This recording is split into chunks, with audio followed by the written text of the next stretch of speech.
Welcome back to the Stick 'em Up YouTube channel. Brundi, we have three fairly sizable trades that have already broken here on trade deadline week. We're not going to do a full episode for this. We're just going to do a quick little breakdown of these different three trades here.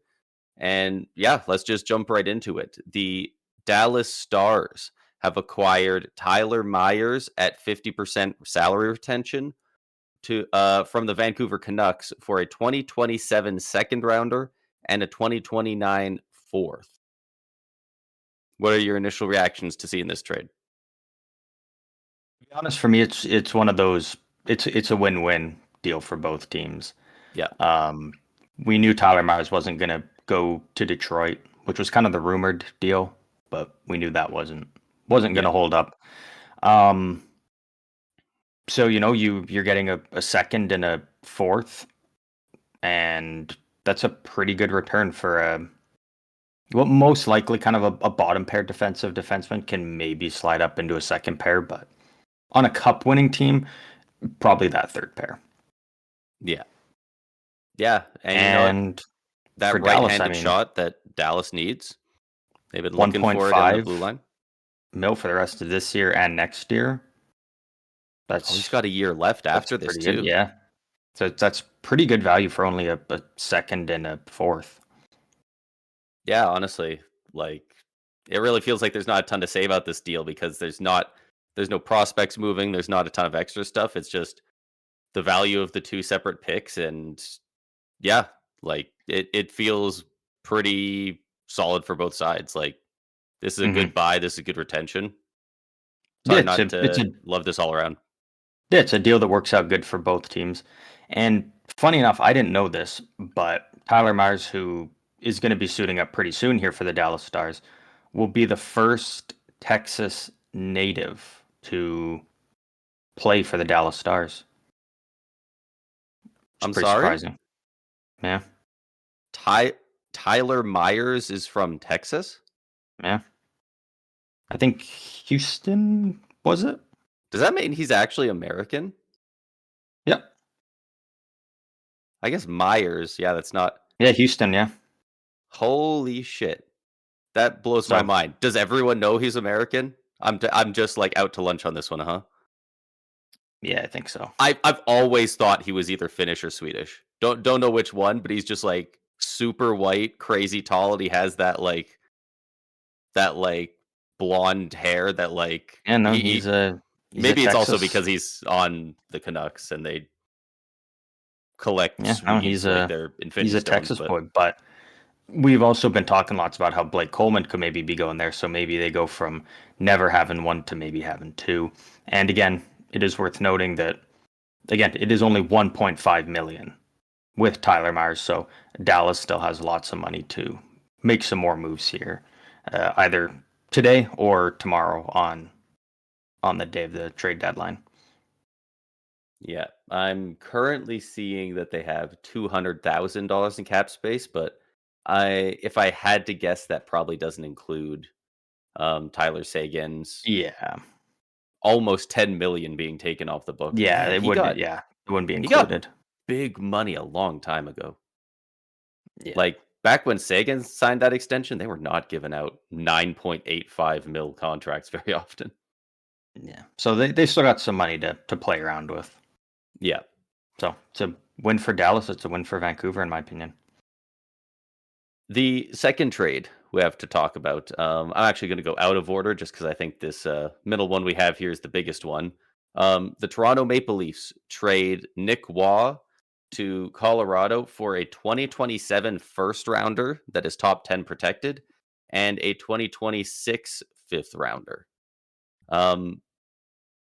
What are your thoughts on this? Because I know a lot of people are criticizing it pretty good because they're like, by extension, they're like, okay, so they traded Marner for a first and a fifth, and like, I could definitely see how they'd get there, obviously, but a first and a fifth for Nick Waugh is a pretty good return, right? Yeah, it's a really good return for Toronto. I'm just pulling up Colorado's cap situation here. I don't mind the ad for Colorado, though. We did kind of talk about going out and prioritizing something maybe more in the top six. Um, but that just wasn't going to happen at the end of the day. And, we talked a bit about Nazem Kadri and how he could be going back there. But if Calgary wasn't willing to retain, it just didn't make sense, especially when you've got, Cale Makar's contract coming up, who's going to be getting a big increase on his $9 million. So you couldn't really have Kadri's $7 million stuck in there. And then if you want to move on from it, probably having to give up a first to maybe dump that contract down the road. So they pivoted in a different direction. Again, it is a first, but the way Colorado's kind of built, it's by next year, it's probably going to be another late, first round pick. It's going to be a 26th overall or later, something like that. And Nick Waugh, he's, probably going to be a third line center, I would think. But he's for the Leafs this year, who have been a down team. This is his first year with the team. 20 points in 59 games. So about, a 35-point pace over full season, just under half a point a game. That's not bad for a third line guy. Yeah, and he plays a good defensive game too. He's responsible. I didn't like his game as much in Toronto. I actually liked his game a lot more when he was with Vegas. And again, maybe could have just been because of everything, with the trade and uncertainty about his future and everything in Toronto. Maybe that played a role into it. But I think he can still be a very effective player. I think he fits in well with Colorado. Again, they're continuing to make their team bigger. Going from Gerard to Kulak, and now you bring in Nick Waugh. They're becoming a much bigger, heavier team, and that was clearly their goal. So, first is a bit steep, but based on the way the market's kind of set right now, that's what he was going to be going for at minimum, was a first rounder. So I can't fault Colorado for doing that, and it is top 10 protected. So if everything goes wrong, they have a little bit of a safety net. Yeah. No, I really like it for both sides. That's a great return for Toronto, but it's also a bit of an overpay, but a good player to overpay on for Colorado. And if there's any year for them to do it, this is one of them. It's such a dogfight over there in the West, but they kind of look like the top of the pack still over there. And and continuing to get better and, again, bigger. Yeah. And does not stop in Colorado from signing Waugh to a decently cheap extension for what he could bring to a bottom six role. Yeah. Is he he's a pending UFA, right? Yeah. So I could see it more. I could see it not being a rental. I could see it being a bit more of a long-term move as well. Yeah. And the last trade we have to talk about here, I think probably the biggest one, the Calgary Flames trade Mackenzie Weegar to the Utah Mammoth for defenseman Olli Mata, forward prospect Jonathan Castagna, and 3 second-round picks this season. That would be second-round picks from Utah themselves, the New York Rangers, and the Ottawa Senators. Brundy, thoughts on the Weegar trade? I did not have him getting traded. I had a lot of guys that should get traded out of the Calgary. He was not on my list. Yeah, no. I mean, as someone who is a fan of a team that went through a recent rebuild, you always kind of just got to be ready for the unexpected. And for me, that was the Tomas Hertl trade, right? That kind of just came out of nowhere, and it was like, oh, okay, this is what we're doing, and it worked out in the long run for both teams. So again, did I expect Weegar to get traded? No, but did I think it was an impossibility? No. I thought that was always the door was always open for that. Right. And I talked to quite a few Flames fans, and I said I'll never, because Mackenzie Weegar, obviously a huge fan favorite in Calgary, and kind of a big part of the reason for why they're getting the new arena that they're getting. He was a big advocate for it and kept pushing for it. So I get Right. why Flames fans are upset. But you got to understand that Mackenzie Weegar is 32 right now. I was And thinking around something like that. 6 years remaining on his contract. So by the Yeah. time the Flames are going to be back in contending, Uyghur's going to be on the decline. That contract, so you're going to have to then probably pay to move on from it. It sucks to see him go, but it's better to just make the move now. Yeah, And 32, and his contract goes off the page at 5 or 6 years. Like, this trade to me is a big difference between potentially picking first overall or second overall compared to picking in that 4 to 6 range. Because the yeah, removal of I Mackenzie completely Weegar agree. now with Rasmus Anderson gone completely, tanks that D corp for the most part.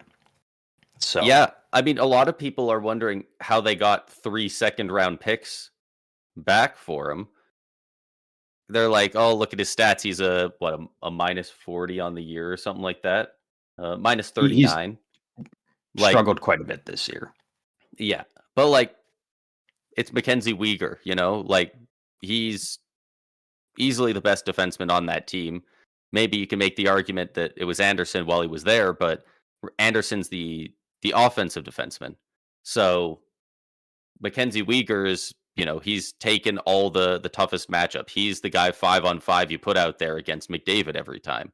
When Matthews comes over, that like all those guys. So he's on one of the bottom teams in the league, and he's getting the hardest minutes. Like Mm-hmm. it's not unheard of to have some of your guys, even if they're good, if they're minute eaters and your team is bad, it's not unheard of to see brutal plus minuses like that. Yeah, I and I don't I really, don't think you that's know, what kind of player he is. yeah, and I don't put a whole lot of stock into plus minuses. Most people in the one thing I would say, because a lot of people were kind of surprised that there was no first round pick involved. Which, if I'm honest, I like the 3 seconds for Calgary more. Obviously, we know the Rangers pick is going to be one of the first few picks in the second round, so that's going to be a very good pick.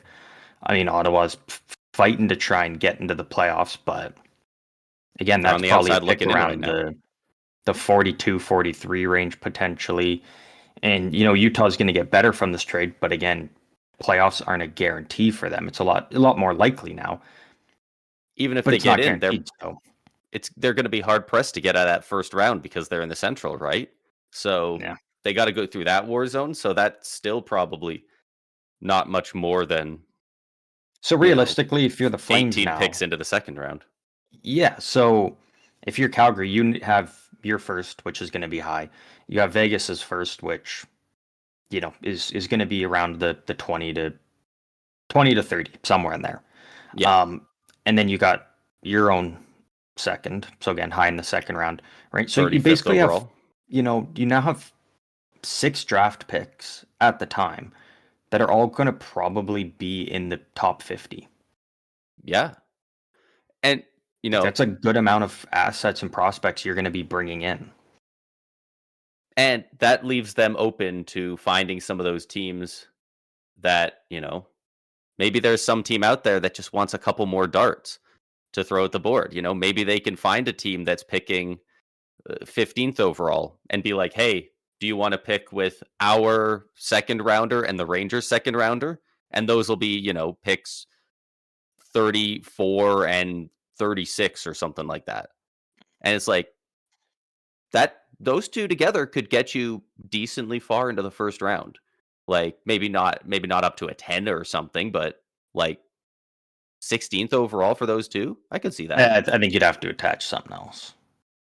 Like it depends what team, because obviously a rebuilding team's Hmm. not going to want to do that. But if it's a team that's got specific guys they're looking to draft or something like that, Toronto might be a good candidate for that.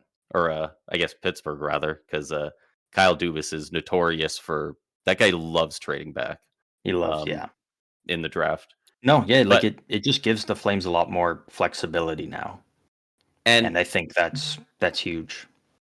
absolutely, and it's Yeah, it's a great shift of value. They didn't have to retain on Weegar, so they still have that retention slot open. Which, if they don't want to retain on Kadri, I'm thinking they must be saving it for Coleman.